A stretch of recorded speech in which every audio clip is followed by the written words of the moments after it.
Oh, hello everybody. How is everybody doing? I hope you're doing well. It's a lovely evening where I am. I hope it's a lovely afternoon or right after noon, morning.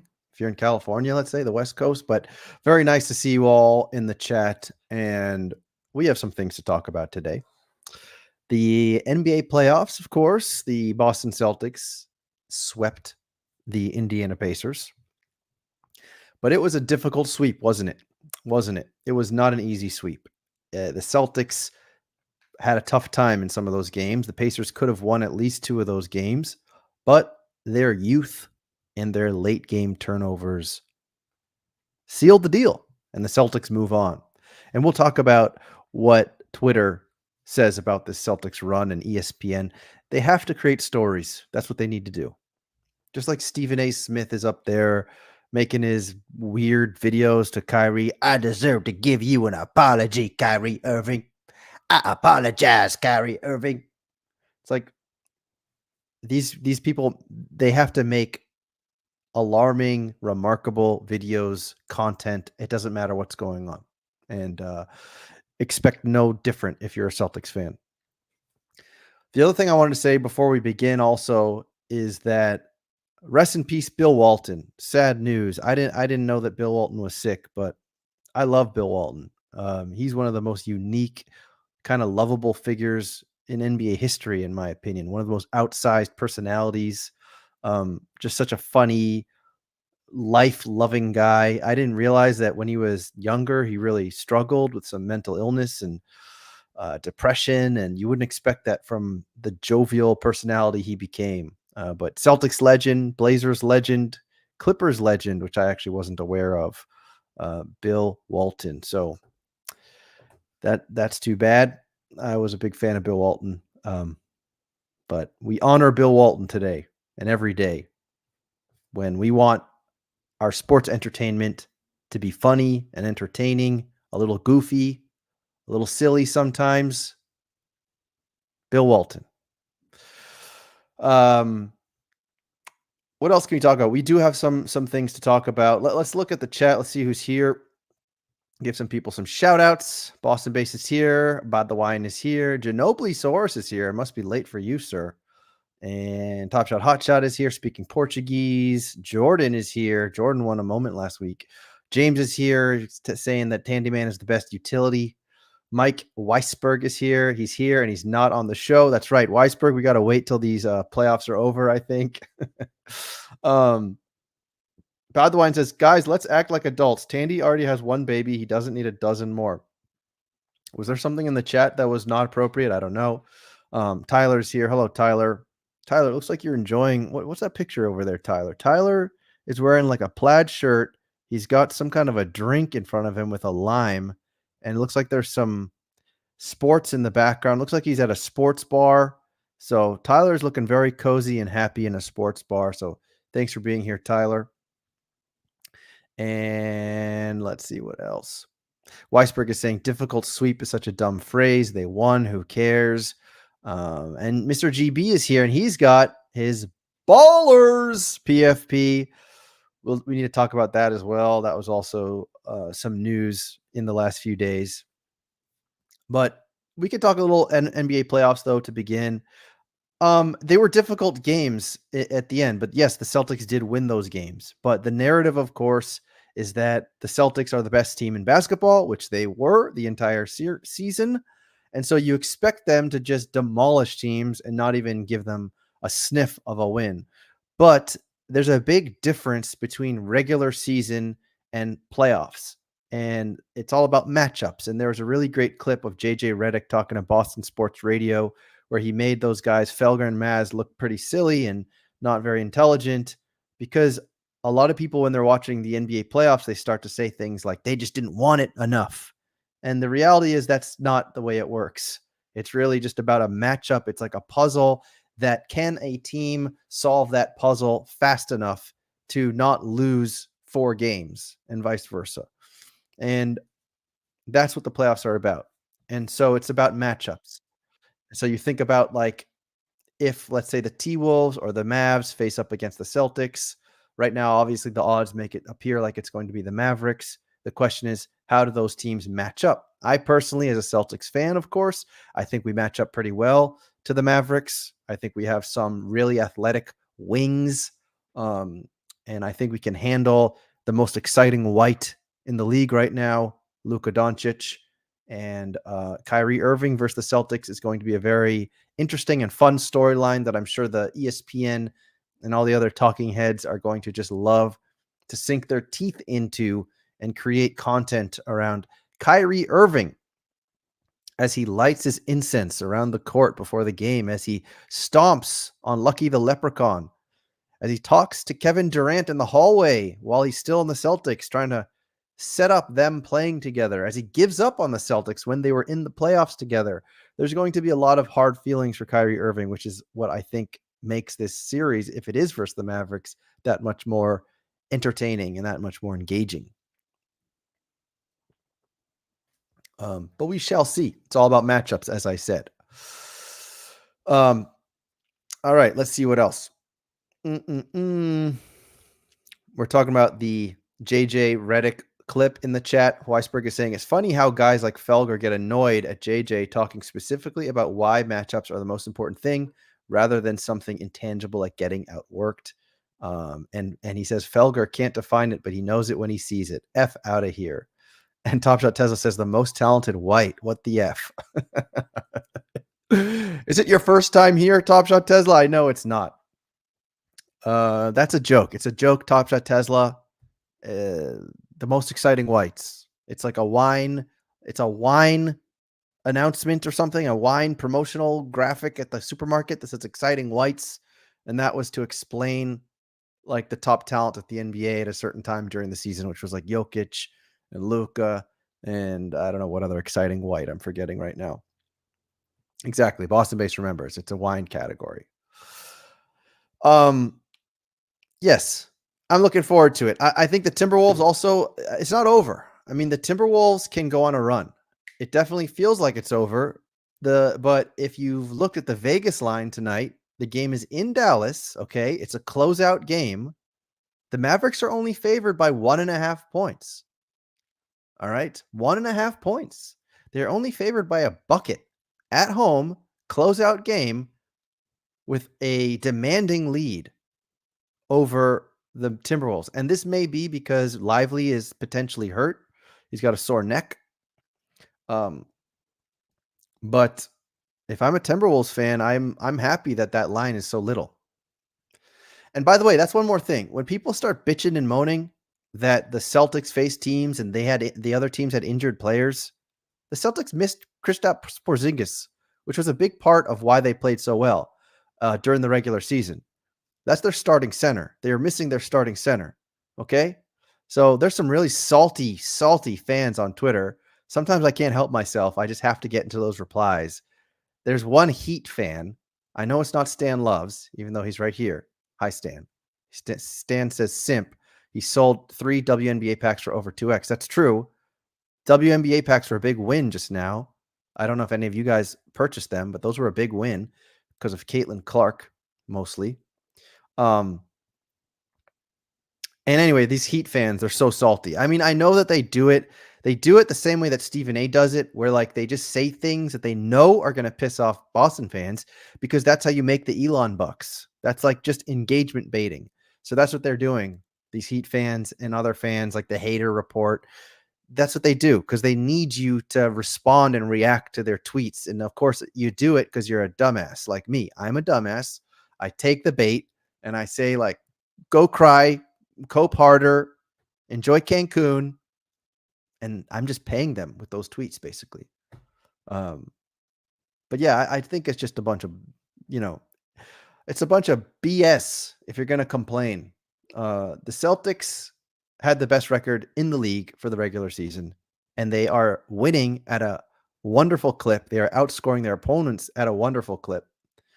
And it's going to set up to be a really entertaining finals if it's versus the Mavs, most likely, or if it is versus the T-Wolves. If the T-Wolves can somehow rumble back and do what no team has ever done in the history of the NBA playoffs, that would also be an amazing story, and it would make them seem like a team with a ton of momentum. So the odds, though, are against the T-Wolves, but we shall see what happens. Seven Costanza is here. He's got some lucky horses. I think that's a Celtics emoji parade in there. So yeah, the WNBA packs, they sold very well. If you picked up those WNBA packs, congratulations to you. I know that in a couple chats that I was in, people went over. So there's still quite a lot of demand for these packs, and that's of course a good thing. We also saw something where there was an account on Top Shot, a username which was called For the W or something like that, or For the Win or For the W, and it had all the special cereals of the WNBA rookies, the perfect cereals, the jerseys, everything. And so some people on Twitter like, bro, what's going on with this random number generator? But those were actually supposed to go to team captains ahead of time. I don't know how exactly they're getting distributed out. I didn't really look into it, but just so you know, the random number generator, it's not broken. That was intentional. Okay. Let's see. James R says, where is everybody? So James R, if you pay attention to my Twitter numbers, I actually have a lot of people on Twitter, if that's real. If anybody's listening on Twitter, by the way, or if you have Twitter open, go open up the Twitter stream. I might even do this, but it's kind of confusing to do this at the same time. But I'm curious if that's like actually people inside of the stream or not. Yeah, it says that there's 20 people listening on Twitter. So that's pretty cool if that's real. Hello, Twitter people. Let's see what else. Oh, Jericho says it's in minis today. Okay, so I got that wrong. Whoopsie daisy. Sorry. So it's still a closeout game, though. And it's still a 2-point spread.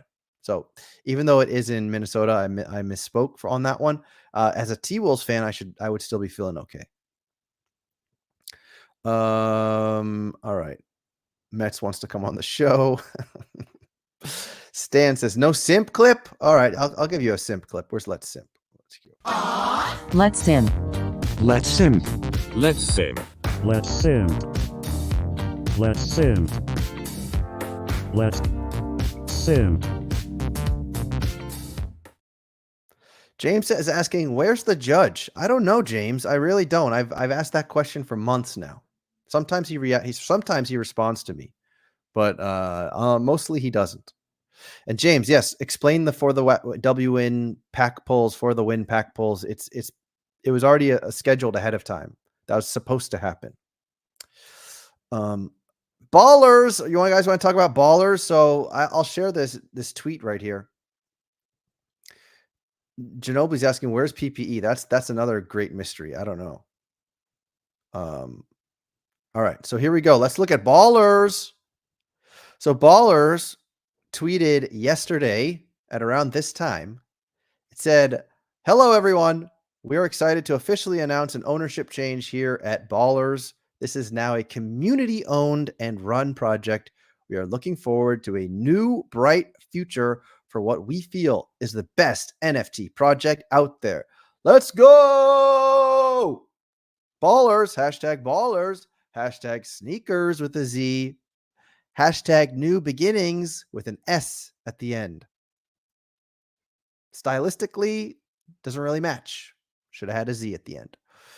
What was interesting to me, though, was that after that announcement was made, people started picking up some Ballers PFPs, and that's all well and good. I just and I hope the project does great, but I didn't quite understand what the trigger was to then go pick up Ballers. I mean, I guess to show your support that it's now a community-led project. However, where's that community-led project going? What's happening?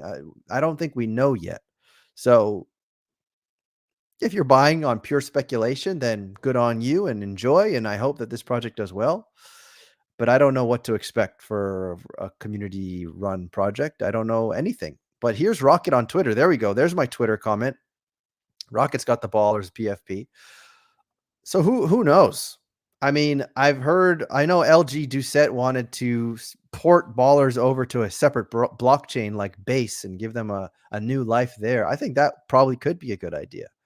Sometimes when you port a collection to a new blockchain, it creates some kind of new hype and invigorates a new audience. So perhaps that is something that could happen on Ballers. But NFT projects are such a head scratcher, man. I can't explain why things do well and why they don't. It never makes sense. Projects that have ton of utility do nothing. Projects that are just pure speculation and have nothing go to the moon. I don't know. Anyway, let's see. I want to cover a few more things. Okay, so By the Wine says I saw this. It had me laughing. People want Mets to come on. Mets. Everybody wants Mets. Daniel saying, what is the low ask for Ballers? I don't know. We could go look that up. Let's go check out what the low ask for Ballers is. Okay. Let's check it out. So Ballers now is on Floaty, by the way. So if you want Ballers, you head over to Floaty. There's Ballers. Ballers. Let's see. Price. Well, I don't want shoes. I want a Ballers. Where's a baller? I'm scrolling through shoes. I don't want shoes. Hold on. Let's see if we can somehow figure this out. What if I just no? Oh man. Hold on. Hold on, guys. How do I not choose shoes? Serial number? Will that do it? Okay. This will sort of give us an idea. It looks like $90, $85. So it looks like you're spending around $90 to get your hands on one. So if you bought one for $20 like Boston Base did, then you've done a 5x. Congratulations. There's the Roham baller. Look at that. You can have it for the nice low price of $8,000 if you'd like the Roham baller. What do you think? Should we go buy the Roham baller for $8,000? This is probably, yeah, this looks like the floor. It's always like a woman at the floor on these NFT collections. And so that's a $95. So it's around $90, I would say, if you want a baller. So there you go, Daniel Easterman. Although James is saying the low ask is $39. So I don't know anymore. James is telling me now because he's looking at me mess up on here because I've never looked for Ballers before. He said, go to sets in the filters, Ballers. Okay. Should we try this again? Where's sets? Here, set, Ballers. There we go. All right. And let's go by price. So it's $85. So I don't know where $39 came from, but $85 is how much it costs to get your hands on a beautiful Ballers. Okay, let's see what else. Yeah, so Gaia is done, by the way. This is why Gaia is no more. Floaty's where it's at. No more Gaia. Mets is chomping at the bit to come chat. Do you guys want to hear from Mets? We can bring back Mets if you want to bring back Mets. I just want to see if there's anything else you guys want to chat about before we bring on Mets, if we're going to bring him on. So last week, of course, we had Jacob here, and I thought that it was a good chat, honestly, and I think that having Jacob here on the show is something that's important. It's something that people in the community want to hear from Jacob. And so it's a good opportunity to hear from him. Whether he has something great to share or not, I think it creates trust, and it's just good to have that open lane of communication. I am optimistic, obviously. Like, I hope that if the focus on next series is all around growth, right? Trying to grow this product, I think it's like the hardest thing, because improving the website is so much easier in terms of just accessibility for the team, including the improving upon the website is such an easier thing to do. Whereas really um, growing the platform outside of NBA Top Shot's ecosystem is so much harder. So I'm curious how they do it. I'm very curious, and I hope they can figure something out. I imagine that into the next series, we'll still see like improvements to the platform, but I think they really nailed like making things predictable and such. They nailed that part of things. I think there's still obviously there's improvements in different areas. I saw today someone was saying bring back the wheel. So I have that tweet loaded right here. James, if you're in the chat, I think you are in the chat. He was saying that why is there no utility for the debuts? Bring back the wheel. It's right here. And then like Josh was saying something about how Dapper shouldn't be telling us what are the collectibles. And I think again, that's mostly because the people on this website are more into it. The majority are into it for the utility, for playing the game, for playing Fast Break, than it is about the collectible. Because still, as a collectible, as a rookie card collectible, if you want to call it that, you compare it to physical and it's just night and day. So like if and when you have the people on the platform that collect these things, then that should be the collectible that you want to hold on to. So Bod the Wine was not a big fan of the Jacob interview, and James was. He said it was just good to see Jacob. And James said, I didn't press him about the rare mint counts. So I don't know if that was your tweet as well, James. In hindsight, or after listening to the episode, I suppose I could have asked if there's anything that might be done to try to make those mint counts lower. So I could have asked that. I didn't ask that. Another question I would have liked to ask, which someone had in the chat, I think it was Blazers fan, was around trade tickets. Because a lot of people are holding on to hundreds, if not thousands, of trade tickets, and they have nothing. There's nothing to do with them. It's just not often enough, and they just have a whole lot of trade tickets burning a hole in their wallet. Let's see what else. Boston Bay says, I disagree on predictable. They broke their own rules and flooded the market with rares at the end of the series, kind of destroying rare values of the best players. Not optimistic. Well, I think that the best players, I mean, there's a small handful of best players that got affected by those rares, those high rare counts, which would be LeBron, SGA, Maxey. I think it's LeBron, SGA, Maxey, and Banchero, basically. So those four players definitely had their rares affected. You'd like to think that even so, once you get like the critical mass, that's always like the big pie in the sky thing that we're all hoping for, like the critical mass of users, something like this will be forgotten fairly quickly. But I agree, like that shouldn't have happened, and I don't disagree with that. All right, let's keep it going. So Mets only has 20 minutes, and he wants to talk about ballers. So if you guys want to hear if you want to hear Mets talk about ballers, then we'll bring him on. He says he's going to behave, so let's go. We'll give him 15 minutes. We'll give him 15 minutes or whatever it is, 15, 20 minutes. Mets will probably have like one singular point for 15 or 20 minutes. And then we'll have to should we hit Mets with the timer when he comes on? Should we hit him with the timer? I sent him the link, so he'll probably be here any second. So James is saying the legendaries are no good. The Kawhi legendary is less than $200. Top Shot Tesla's not very optimistic. Daniel saying, is the AG drama about Gaia real? What's the drama exactly? I'd have to go look at the tweet. But yeah, Gaia crapped the bed, man. Gaia had a huge head start. They failed. You can paint it in a different way. You can paint it with different language, but Gaia failed. They raised a bunch of money and failed. Same thing with Genies. They raised a bunch of money. Genies raised so much money, hundreds of millions of dollars, and failed. All right, so here's Mets. Hello, sir. All right, Mets, you got your 20 minutes. What's up, man? You got to ask me questions and shit. Well, you said you want to talk about ballers, so go ahead. The floor is yours. Talk about ballers. Yeah, I don't know if everybody knows. I used to work for NFT Genius early on in my 100 talks crap about old owners of ball. No, they don't need any.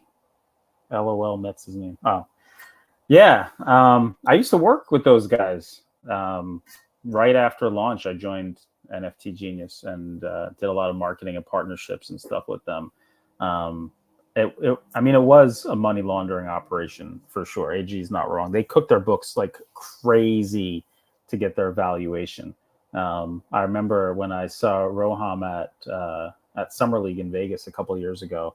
I went right towards him, made a beeline towards him, and we talked about a bunch of things, including what I was seeing at NFT Genius, which concerned me.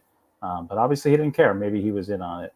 But I'm glad to see that a few guys from the community picked up the brand, and it can't be any worse. It can't go any further down from where it is. We're all basketball fans, so I think it would be cool to have a successful basketball NFT project. There really aren't any, so I'm hopeful. What do you think that would? By the way, do you own a Ballers? I still have a few. I dumped a couple for like nothing, but yeah, man, I bought those things for like thousands of dollars, like everybody else back in the day. I know I spent like $2,000 on one that's worth like $20 now. And it's not worth anything, right? Like they're just these stupid pixelated fucking images. They're not worth anything. It's just how much money the next schmuck is willing to pay for it. But it's like anything else. I mean, there's a shared passion around which the project was created. If there's enough basketball fans that like the idea of using these things, not only for identity, but if they are an access pass to experiences like you and I have discussed many times, which is one of the original promises of these NFTs in the first place, then sure, anything can be done. Brand equity is a real thing, bro. Like there's lots of brands out there where the cost of the product is one thing, but the value of the brand is something wholly different. And when you get enough value in a brand because people are passionate about it, people believe in it, people want to be a part of it, amazing things can happen, even if that brand sells toilet paper or toothpaste. You know what I'm saying? Like, the commodity is one thing, but the value of the brand, to me, has always been even more important. It's the brand that makes people feel something viscerally, makes people want to connect with something. And the easiest way to damage a brand is to have leadership that people don't believe in. That's the story of Dapper. That's the story of Flow. That's the story of Top Shot. That's the story of all these NFT projects. They all lost the faith and confidence of their quote unquote community because they lied to their community. You're not going to have people have faith in whatever it is you're building if you repeatedly lie to them and use them. We're not as stupid as we seem in this space, right? Like at a certain point, if people are pissing in your face enough and they tell you it's just raining, you're going to realize like there's no rain. Like this motherfucker really is just pissing in my face. And then it all goes to shit. And that's what happens. Yeah. Okay. What? Well, what was the last moment Mets bought? Cameron Brink. Is that the WNBA player? Yeah, she's hot, first of all. If you look at her coming into the arena each night, she's a beautiful woman. And she's good. She's a rebounder. She's a block shot artist. I think she can hit some shots. I don't watch the WNBA religiously. I'm going to behave. I'm not sorry. Am I already not behaving? I'm really trying to be on my best. This is my best behavior. So Sorry about that. Yeah, that was the most recent moment I bought. Yeah. Okay. Well, Yeah. what else? All right. So Ballers, you're hoping that Ballers can somehow figure something out, and I hope you they get off Flow. That's the number one thing. There's no liquidity on Flow. There's never been liquidity on Flow. I mean, the funny thing about NFT Genius cooking the books, and again, I don't want to go too far into Dapper, but listen, there was a time that Dapper told us they had 1 million users on Top Shot, right? Like we all knew there wasn't 1 million users. We all knew that all the numbers that they were telling us were either completely made up or there were however many multiples of multi wallets. And now I think it's pretty clear, right? Like there's maybe 800 people that use this thing on a daily basis. Like it's almost zero. That said, there's shown to be plenty of liquidity on some of these other blockchains, whether it's Solana or Base. That's why those platforms are attracting scammers and celebrities as we speak, because that's where the money is. That's where the attention is. I don't think the attention or the money will ever be on Flow. I think there's a bunch of reasons for that. I think number one, first and foremost, they damaged the brand beyond recognition based on what they did to Top Shot users. I know firsthand for a fact, Polygon for the longest time, their BD team was literally pitching against what Flow had done. That's how they were winning so many big brands like Starbucks, in part was by saying, we do all the great stuff Flow says they do, except we're not pieces of shit. So yeah, I mean, did I do it again? yeah, I think so. Okay, I mean, sorry. I think that's a little extreme. You see that some of these other partnerships that, for example, if we're talking about Flow, I think that you can say whatever you want about like the marketing image of Flow, let's say, but I think the back end of Flow, what it can do, is similar to what these other highly scalable with zero gas fee. Yeah, but that's the cost do. of entry at this point. They used to have a competitive advantage, right? Like they were early and they were first and they created the scalable platform. And that's why they were able to sell the NBA and ultimately the NFL and others on their platform. But now that's the cost of entry. Like now, like that's just what you have to have as a blockchain if you want to bring mainstream brands and products onto your chain. So that's not a differentiator anymore. But look how much easier. And there's so few Cadence developers still to this day. Why haven't these devs learned Cadence? Right? Like that was for the longest time. That was the biggest complaint around Flow. Is like there's not enough developers who know this programming language. Still, nobody really knows Cadence. Why? Why aren't these brilliant developers flocking to this blockchain? There's obviously many reasons, probably mostly technical, that you and I would never even understand. But the bottom line is they're not the only game in town anymore. It's so easy and cheap to do transactions on these other chains, and that's where the people have gone. That's where the attention has gone. That's where the investment has gone. I think ultimately where it's going to pan out is Flow is just the blockchain for digital collectibles, for these companies that have IP and they just want to sell digital versions of whatever it is they have physically and get people who want to collect and speculate and gamble on them. That's such a tiny use case of what these technologies will ultimately bring to bear. And I think for better or for worse, Flow has pigeonholed themselves as the digital collectible blockchain. But for brand building, for any of these other things that are happening, I just don't see Flow playing in that arena much. I mean, there was a time that Gaia, going back to the first part of this conversation, like they were the marketplace on Flow, right? But they were very single-minded as well, focused purely on digital collectibles and just siphoning off whatever business they could get from Dapper. And they never scaled and they never built any additional capability. And other marketplaces, most notably Floaty, so we can be nice and talk about your sponsor and partner. They came aboard and they built things that the consumer actually wanted, which is how you have to build, especially in a Web3 universe where it's like it has to be customer centric. You have to be providing genuine value to the user and not just be transactional in nature. Floaty solved so many of the challenges that even were inherent on the Dapper marketplaces. So yeah, I don't see a path forward for Flow really. So yeah, I think it would be great to see Ballers migrate outside of Flow, go where the attention is, go where the people are, go where the liquidity is. And ultimately, it's going to be incumbent upon the community members who took over the project to actually build the brand, become part of the culture. It's what you and I and our buddies in our group chats have been talking about for years now. If you have a basketball product, you have to become part of the basketball culture. It can't be this weird little thing that happens in the side corner of the internet that only a few thousand people mess around with. Like if you're a basketball brand, regardless of whether you sell T-shirts or memorabilia or experiences, you have to become ingrained in the sport. Otherwise, what's the point? Why are you choosing basketball if you're not going to be relevant in those circles? So that to me is like step 1, 2, 3, 4, 10 for the guys who want to build up the Ballers brand, is to find ways to infiltrate basketball culture. That's my recommendation. Yeah, but that's why it also seems like it's very early goings. I know people don't like hearing that, but even when you're talking about the Flow blockchain, it still seems like the use cases that have been done so far and that have had success so far around like digital collectibles, it is such a niche thing. And Yeah. I think that the capabilities of, if we're talking about like the blockchain, is so much far beyond that. And there may, I don't know enough about the development side, the cadence and the stuff that you were talking about.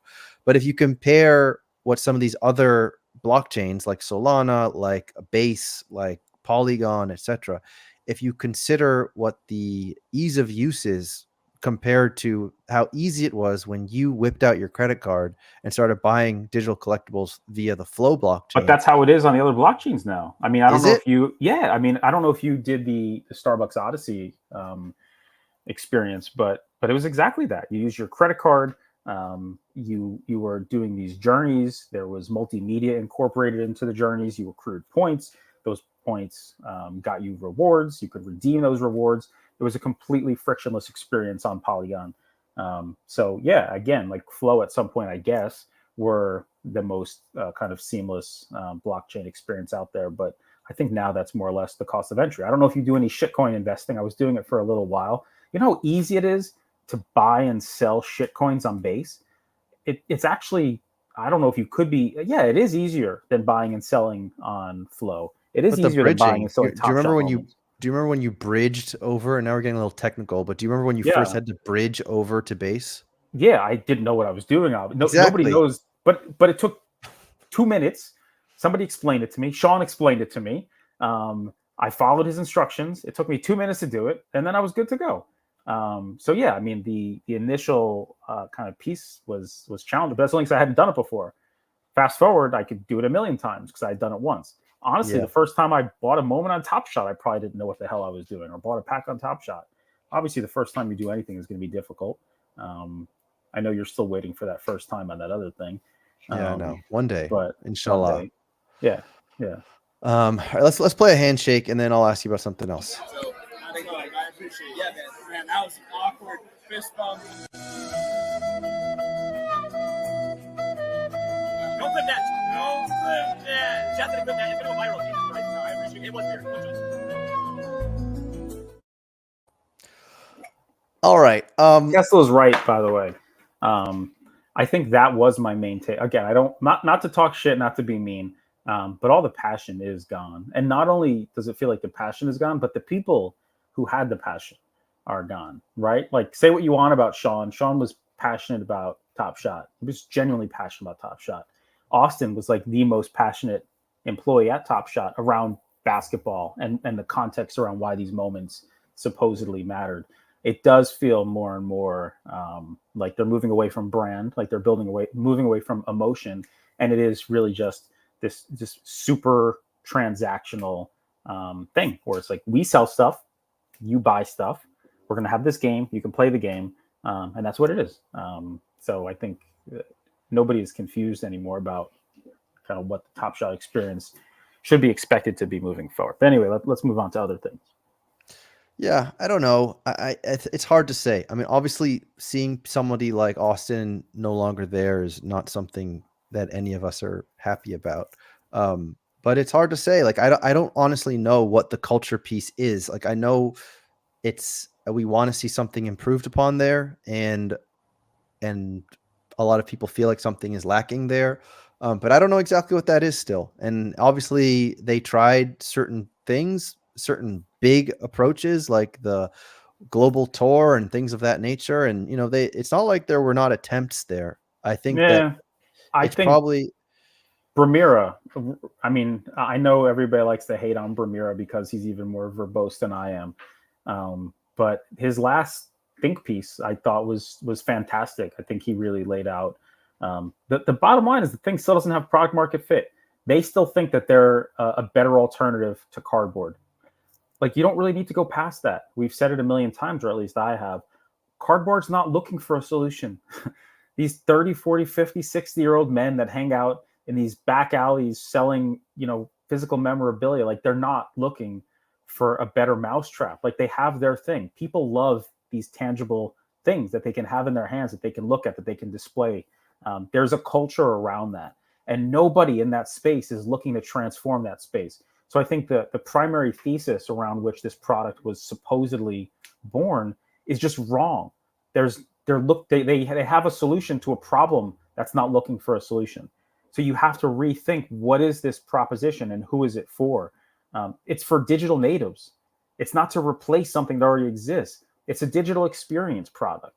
This should be a passport to an experience that you otherwise couldn't get, where the blockchain provides the impetus to determine how you can have an increasingly personalized and rewarding experience. And these assets are the conduit for that to happen. Like, that has to be the frame of mind for anybody who's genuinely trying to build a product, not just trying to sell packs, right? So I think it needs a different starting point. And then it needs to feel like a digital product. It needs to feel digitally native. It needs to feel mobile. There needs to be community element to it.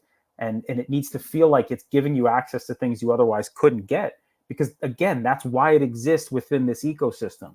We already have physical things that are collectibles. Nobody's asking for a better mousetrap. So until we can have like a genuine conversation around why this thing exists, what problem it exists to solve, what the experience it delivers, and who it's for, and why they're going to want it, then we're just talking in circles. And it's going to be the same couple thousand people coming and going and gambling, right? That's what it is. That's what all these things are. Everything on Web3, for the most part right now, at least from a consumer-facing standpoint, it's all gambling. These shit coins, they're all gambling. All these, candy and these other digital collectibles, the NHL product, they're all gambling. It's people who, yes, they're attracted to the passion point, basketball, hockey, Star Wars, whatever it is. But people are really just partaking because there's a chance that they're going to get something great and make money on it. That's not how you build brand. Brand has to be beyond money, and it has to be beyond transaction. It has to be rooted in visceral passion and connectedness. And that's the part that they've never figured out. I don't think they've ever tried to figure it out. Well, I think that there are examples of that. I don't think it's like we're talking about 100 compared to 0 or black and white. I think we do see examples of people who are very much connected to these digital collectibles and really identify with them and identify with the brand. But I think on that, besides Josh and maybe, not just Josh. I mean, you see people dropping 6 figures on a Wemby 1-of-1. Like, but that shows you that that's an investment. That Billo, if it's a real person, if he's using his actual money, who knows? I don't know what's going on behind the scenes there. But if it's legit, then yeah, he's a person that has money and he's investing in something that he thinks will appreciate, which is great. That's part of how anything like this should be. Everyone in Top Shots. Do you ever get really distracted? Are you saying that I look just like Mets? Everyone in Top Shot. No, I think he's saying we're all white. We're not all white. Where's Josh? Josh, jump on the show. Ginobili Soares is not white. No, but he's right? And we've got a group chat for anybody who doesn't know, and I think it's the best group chat in Top Shot land. But we talk about a lot of these things, and we've been saying for the longest time, like, imagine a basketball product having Jacob as the face of the brand. Like, come on, man! Like, you don't get whiter than Jacob. I don't think Jacob's necessarily the face of the brand. He was for a while. Now it's nobody, but for a while it was Jacob. Anyway, I guess I think that you are someone you have a lot of good ideas, but you also speak in very extremes. You speak in extremes. I'm sorry. And some people, no, that's okay. Some people like that. I think some people don't, but I think the answer is it lies somewhere in the middle. I think that there's still room to go to where you are hoping that they can go. And I think that we're seeing like some movements in that area. It just feels like feels far away. Honestly, like genuinely, what movements in that area do you see? And don't tell me like they have different packs that they're selling, or there's a different cadence, or they're not lying as much. But like, what do you see, or what does anybody in the chat see that gives you confidence that Dapper even has the slightest idea of how to inch towards product market fit? Well, I think that some of that team pack stuff, even though you think it doesn't mean anything, I think that is something in the right direction. I think it's like segmenting an audience and coming up with offerings that make sense to that audience. I But think to that do is what with? something. But then what? Like, what's the next step in that progression? So I'm a Celtics fan. Yeah. God, fucking kill me. I'm a Celtics fan. I find this thing and they're like, hey, you want this Jason Tatum thing? I'm like, oh, cool. I want a Jason Tatum thing. I click the button, I buy the thing. Then what? What does it do for me?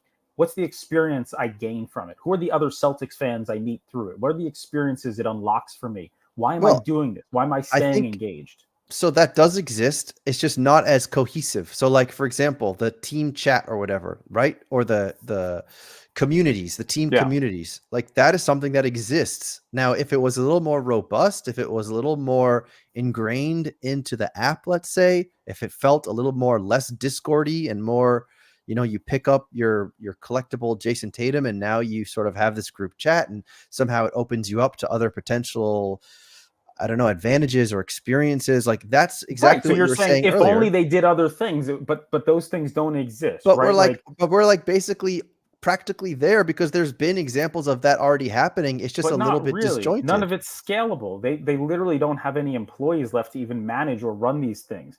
There's volunteer dudes who have no experience running communities or building brands or activating marketing campaigns.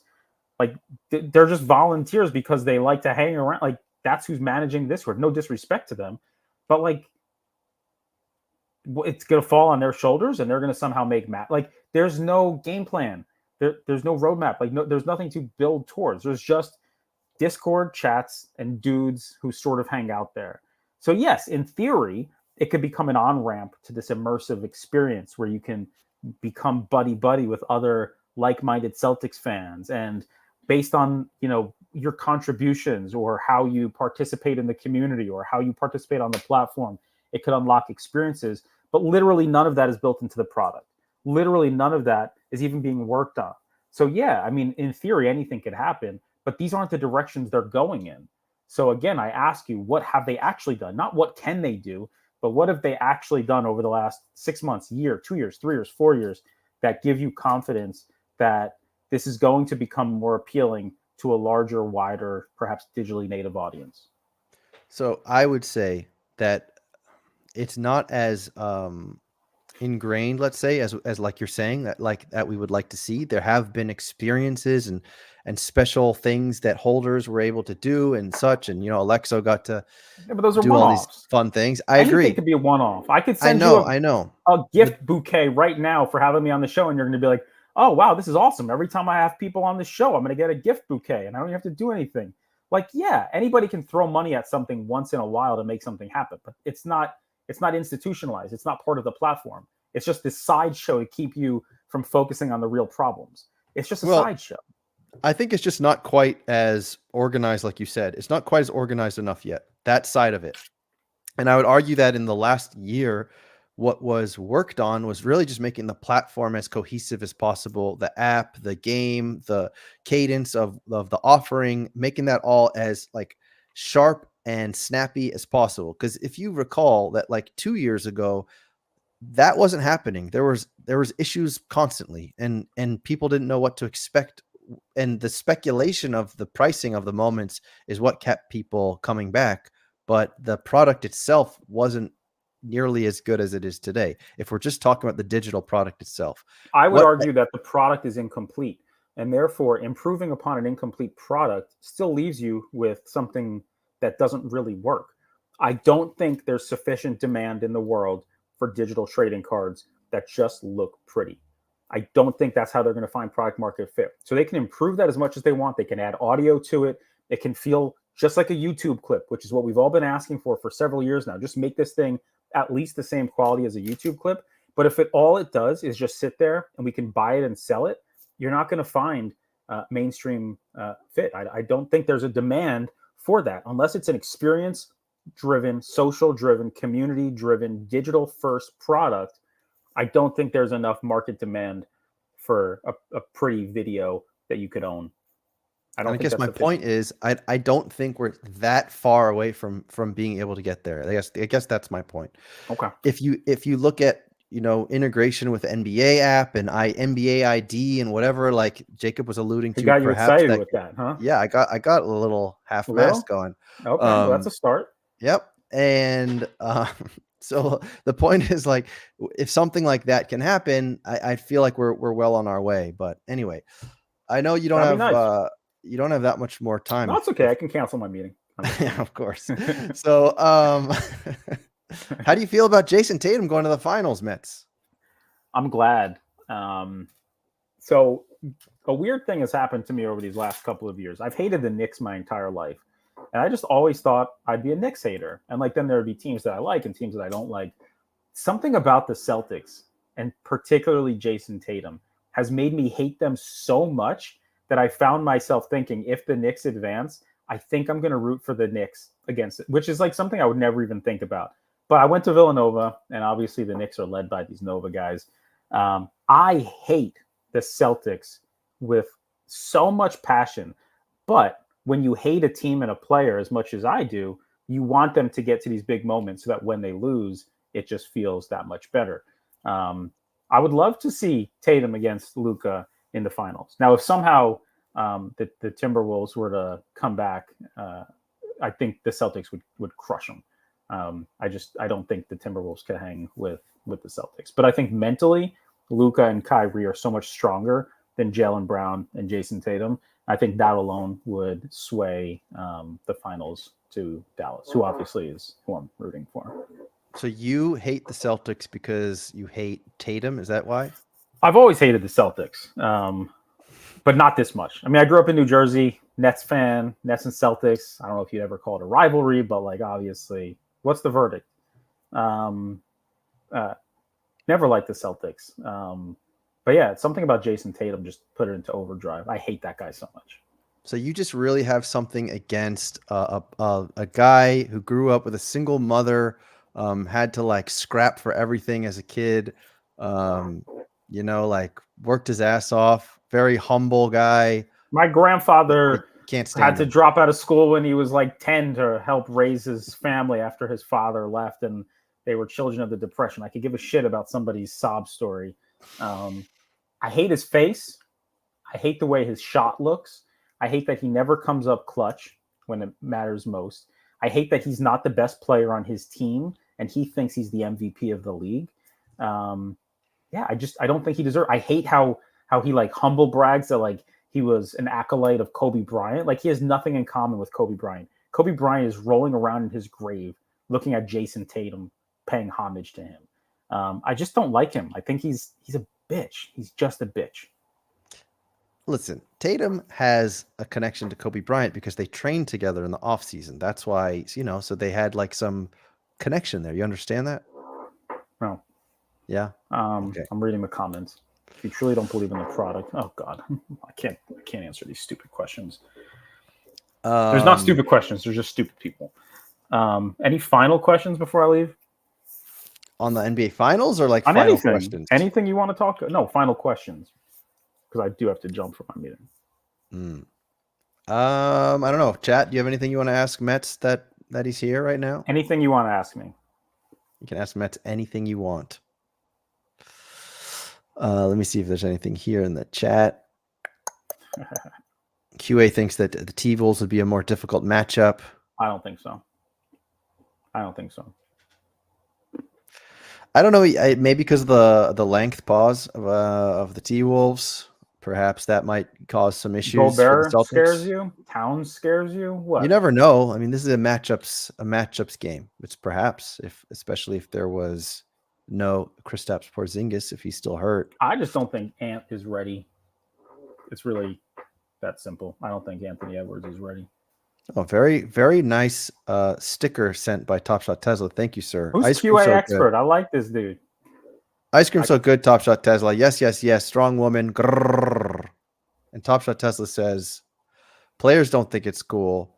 Young people don't think it's cool. That's all I need to hear. Guys, they have an official license to the second most popular sport in the world. And there are 800 users. Where does that 800 users number even come from? Actually, where didn't we just see in the blog about purchases during the last few months that it was in? I forget the They number now off the release top of these my head. numbers all the time. That's the number we've seen most frequently. Is like around 800 daily users. Matt Roth is always sharing stuff. My favorite feature on Floaty, Trevor, is I like the borrowing piece. I like collateralizing these assets. I think that's pretty cool. It gives another revenue stream for people. It allows people leverage. So I like that very much. Mhm. Okay. Yeah. Well, that's Mets's favorite floaty feature. That's that. All right, Tandy. I appreciate you inviting me on. I know it took a lot of intestinal fortitude, if that's what they call it. Hopefully, I didn't do too much damage to your relationships. Yeah, I Um, hope not. hope not. We'll just delete this episode. I love Dapper. I love Top Shot. Jacob is probably the best looking man I've ever seen. And I appreciate everything. So I got to bounce from my meeting. Appreciate you. Appreciate the chat. Enjoy the rest of your day. All right, take it easy. We'll give him a little community clip. We love the community. First of all, Mets, you were not invited. You invited yourself. Yeah. Well, now that Mets is not here, Mets is an intelligent guy. He's got some good points. He's just very like binary in his thinking. Because I think if you listen to what Mets thinks is missing the most, and some of you in the chat may agree or disagree. Tesla again with the sticker. Thank you, sir. Ice cream so good. He says, whatever, is 8,000 any better? It's a rounding error. Look, I don't disagree with you, Tesla, that we need to see more users on this platform. I don't disagree with you. I think that something that's interesting that like Mets was talking about, though, is it like just a better mousetrap? I think that is an interesting piece there, because their slogan going into this series was something about the best. Was it the best collectible or the best digital collectible? Now I can't remember. But if you're comparing it to physical cards, which sometimes we tend to do, it's true that, and I've said this like 1,000 times, like the physical card collectors aren't necessarily looking for a new digital thing to collect. They like their physical cards. But at the same time, you've seen other groups, you've seen other NFT offerings that have a connection to the physical. There's a group called Courtyard, if you've ever heard of them. And they actually use Brink's storage, and you send in your physical card. It then creates like a digital version of it, and you can sort of collect the digital version of it, which represents the physical version. So there's this relationship between digital and physical. And that alone tells me that these physical collectors understand and can appreciate the digital side as well. And there can be like a marriage between digital and physical. And I like harp on this every few weeks. I talk about this all the time, because although NBA Top Shot is very much digitally focused, and although there are plenty of areas that they can expand, and these are things that they've done in the past, it's just been sort of sprinkled around. Like there was an entry to some kind of online NBA con. I think this was like during COVID. There was that you could get access to via holding something on NBA Top Shot, if I'm not misunderstood there, or if I'm not mistaken. So like these things exist. And when they did these big events that were done, the tour, or Trevor in the chat, when he had his Blazers NFT plus his season ticket holder, he got to go onto the floor. There's all these examples of like things that can happen. It's all there. It can all happen. And we've seen it happen.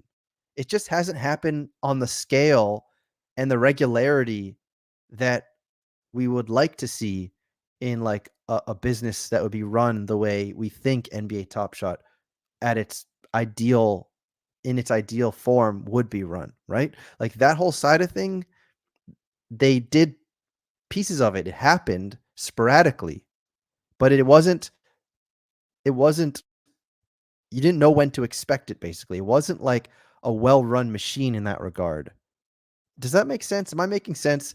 Because my point is that every other aspect of what they could control, which was everything that's on the NBA website, NBA Top Shot website, that was the focus of this last series, which is why I felt like good that they wanted to do such a thing, and I feel like they executed really well on it. And that this next venture, which is trying to execute on things apart from the website, is a huge undertaking. And you know, I'm here every week. We're all talking NBA Top Shot. I got to remain optimistic that they're going to make strides here and figure some things out.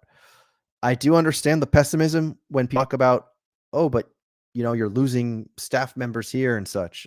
Look, I don't know what their strategy is in that regard. I don't know what the company tree is of Dapper Labs. I don't know where they're hiring and where they're letting go, right? Like we see what we see. We see that like somebody working in the community like Mo or like Austin or whatever, people that were very front facing, and now all of a sudden we don't see them anymore. That hurts, and we have thoughts that, you know, why are they not here in the community any longer, and that isn't a good feeling. But we don't know where those resources are going, and that might be going to something on the engineering side, that might be going something, for example, somewhere else that we don't really know. So we can all speculate, but doesn't exactly mean that we know what we're talking about. So Tesla's got some more comments in here. Let me catch up here. Daniel says, I imagine all Jersey people to be quite straight talking like Mets. I think New York and New Jersey people are more straight talkers like Mets. I'd say that is true. Badawine says, I crave anything physical. I think he craves a physical touch. And Boston Base is keeping an eye on the Trump verdict. I don't even know what court case this is. Which court case are we talking about for Trump? I'm refreshing CNN right now. I'm not even keeping track of what even is happening. What is this even about? I don't even know. Anyway, I don't know what's going on there. And Top Shot Tesla says, or does it require an unattainable number of users to continue to fund? And is it scalable? And it's not pessimism, it's reality, says Tesla. I'm the most optimistic person in the world. Fool me once. It's been 5 years. It's a long time. So Tesla, I guess the reason why I remain optimistic is just because I feel like it makes sense in my head, right? I really do. I feel like the idea of what NBA Top Shot is and can be makes sense in my head. I think the challenge and what makes people doubtful is the fact that it also has to continue running as a profitable business year over year. So it has to continue selling product, it has to continue raising money throughout the series year after year. It can't just go bunker or hunker or whatever the word is, hunker down and like go and sort of work on strategy and something for a year and you don't hear from them, and then they come out with something. It's like they have to what's the word, like grow wings as they're jumping from the building, or I forget what, you know, my brain's not working very well today apparently. But yeah, I guess that's why I do remain optimistic. And I think that a lot of changes were made positively over the last series as well, in terms of like when they were doing sales and selling packs, how much they were releasing at price points, having the marketplace. Like, I just think a lot of stuff is worth feeling good about. And at the same time, I understand where the doubts come from. But if you compare this NFT marketplace to any other marketplace on the internet, it is by far the best marketplace, in my opinion. I don't think there's a better NFT marketplace, visually speaking, just speed of doing business, just ease of use that makes sense, as like the NBA Top Shot marketplace does. Of course, we want it to be more than just a place to go buy and sell things. I think the game is great. I love Fast Break. I think that can only keep getting better.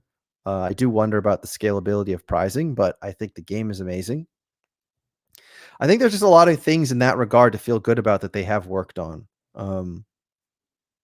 So anyway, I think if you're feeling though really emotional about it, then you should sort of feel less emotional by maybe taking a little bit of your financial side, perhaps taking some out if you're feeling super stressed out and you don't want to like wait for how long these kind of things can take.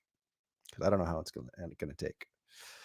All right, so it looks like Boston Base is telling us in the chat that Trump is guilty of hush money. Is that what's going on? Yeah.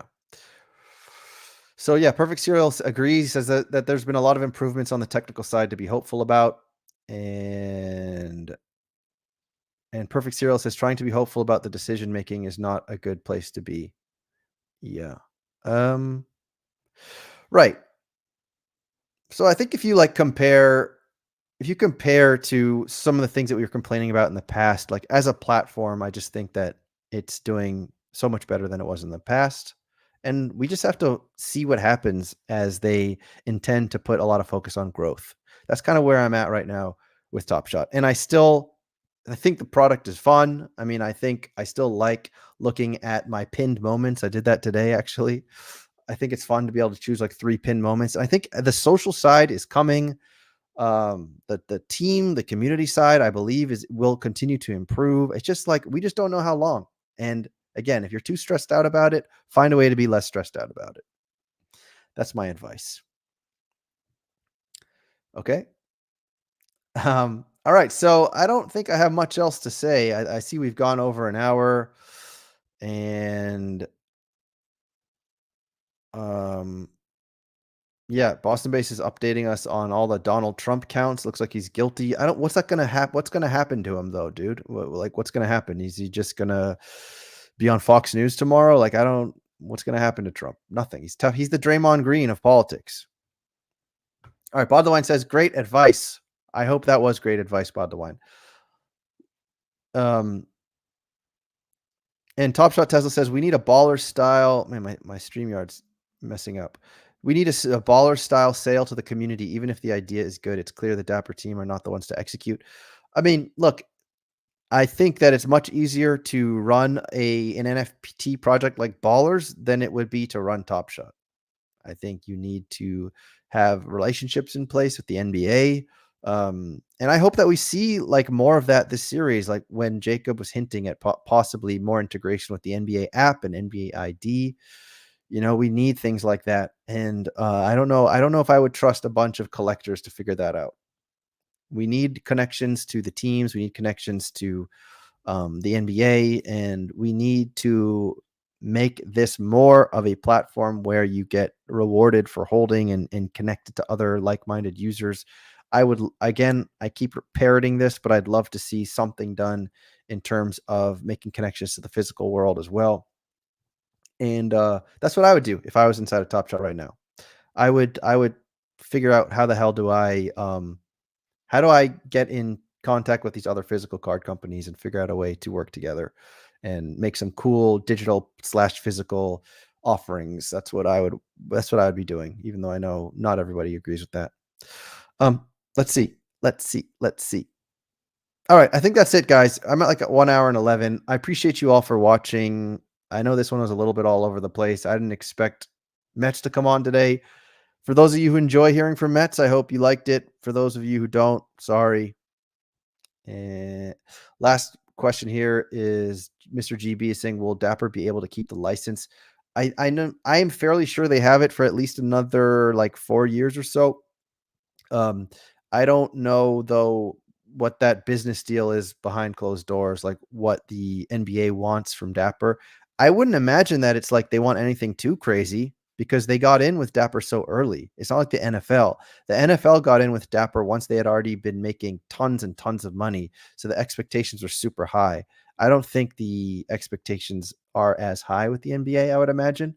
And we've already seen Adam Silver, who really likes the idea of NBA Top Shot and was able to explain NBA Top Shot so well at that NBA con. I don't see, if I had to make a bet on it, I don't see somebody like that wanting to ditch it. And what would they ditch it for? I don't know. I don't think there's anything that comes even close to what Top Shot has in terms of what they've already built. I mean, you can look at Candy and things like that, but I don't know. I guess we'll cross that bridge when we get there. But I think if you think about 3 or 4 years from now, I would like to think that a lot of the things that Mr. Metz was talking about, we're going to be way closer to the same way that a couple years before we've made strides in like the technical areas and the product areas.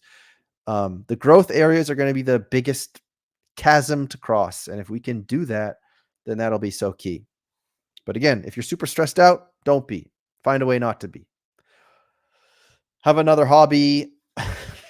maybe sell a little bit of your collection so you feel a little bit less stressed out. I don't know. Just some ideas. Touch grass. I don't know. Perfect Cereal like that. I like the episode. Thank you, Perfect Cereal. I appreciate you, buddy. QA, thanks. Boston Base, thanks. Bod the Wine, all over the place is our safe space. No floaty hat this week. That's right. Hopefully in the future we'll have floaty hats back. But Metz is a cool dude, though, even though he says some crazy shit sometimes. He says, don't forget to like the stream, says Boston Based. And Tesla says, isn't the team like 25 people? If we, Tandy, you don't work for them. Sorry, I don't really understand this comment. Neither does the community. Yeah, I don't know how big the team is, actually. I think Dapper still is reasonably large. If you go look at like the if you go look, you can find out like how big they are roughly. You can go look at that. But anyways, thank you all for hanging out. I hope you enjoyed it. This is what we do. We just hang out. We see where the chat takes us. So enjoy the rest of your week. Enjoy the NBA playoffs. Big game. Will Luka get it done or not? Rocket, thank you for tuning in from Twitter. I appreciate you, buddy. And we will talk to you again next week. Take care, everybody. Static Selector.